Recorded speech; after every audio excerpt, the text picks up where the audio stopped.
More than 2,000 years ago, Herod the Great built the most sophisticated port in the eastern Mediterranean and a grand city at Caesarea. The area made its mark in biblical history. Pontius Pilate set out from Caesarea to Jerusalem, where he would condemn Jesus to die on the cross. Peter preached to the Gentiles, and the Apostle Paul was imprisoned here for 2 years. This artificially constructed harbor was 4 times its current size, and some 12,000 residents lived in the city. Destroyed and rebuilt several times throughout history, it's now in danger from modern man.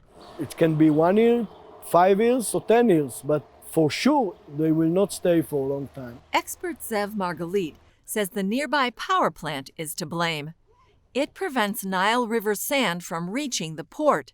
The absence of that natural barrier makes the port vulnerable to more powerful waves. So if there is a natural cause, so we see the deterioration of the natural cause. But if it's an ancient city, so the problem is irreversible. The current boardwalk is built on a foundation that dates back to the Crusades of the 13th century. One restaurant recently collapsed into the water, while others show cracks and other signs of erosion. Today, the Mediterranean Sea is calm, but experts and locals are concerned that once the winter storms hit, with rough seas and high waves, more of the waterfront could collapse. The erosion is most clearly seen outside the famous Hippodrome, once the site of chariot races.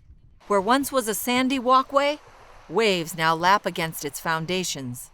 The Israeli government plans to invest more than $1 million for short-term repairs. However, another $15 million is needed to shore up the site long-term. About 1 million people visit the park, restaurants, and amphitheater here each year.